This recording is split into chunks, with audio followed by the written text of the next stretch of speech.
உங்க ஃபேமிலி, உங்க ஃப்ரெண்ட்ஸ் யாருக்குமே நீங்க நல்லா இருக்கிறது பிடிக்காது. என்னுடைய அனுபவத்துல சொல்றேன். நீங்க மேபி நல்லா இருக்கலாம், ஆனா அவங்கள விட நீங்க நல்லா இருந்துடவே கூடாதுன்னு நினைக்கிறவங்க தான் இன்னைக்கு உலகத்துல அன்பார்ச்சுனேட்லி அந்த மாதிரி ஒரு உலகத்துல தான் நம்ம என்ன பண்றோம், வாழ்ந்துகிட்டு இருக்கோம். நீங்க ஏதாவது ஒன்று பண்ண ஆரம்பிக்கும் போது யாருமே உங்களை என்கரேஜ் பண்ணவே மாட்டாங்க.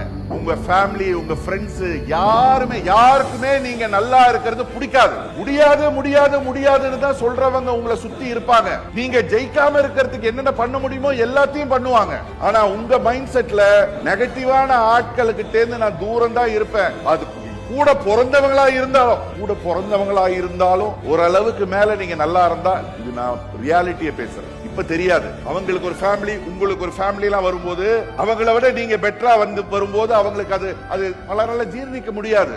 இன்னைக்கு நான் உலகத்தை பார்த்துக்கிட்டு இருக்கேன். நீங்க எல்லாம் பாக்குறதுக்கு இன்னும் டைம் ஆகும். எவ்வளவுதான் பிரச்சனை வந்தாலும், எவ்வளவுதான் சோதனைகள் வந்தாலும், யாருதான் தடுத்தாலும், உலகமே எதிர்த்தாலும், எத்தனை வாட்டி கீழே விழுந்தாலும் நான் எழுந்திருப்பேன். முன்வைத்த காலை நான் பின் வைக்க மாட்டேன்ற ஒரு மைண்ட் செட் உங்களுக்குள்ள என்ன இருக்கணும். தைரியமா கனவு காண ஆரம்பிங்க. கனவுகள் இல்லாதவங்க பாத்தீங்கன்னா என்ன பொறுத்த வரைக்கும் அவங்க எவ்வளவு திறமசாலிகளா இருந்தாலும் அவங்களால அவங்க இலக்கை அடையவே முடியாது. தைரியமா காணுங்க, பெருசா காணுங்க. நிறைய பேர் சொல்லுவாங்க பேராசைப்படுற அப்படின்னு. நான் சொல்றேன் பேராசைப்படுங்க. நான் பேராசைப்பட்டேன். அதனாலதான் இன்னைக்கு 500 பேர் என் கம்பெனில ஒர்க் பண்றாங்க.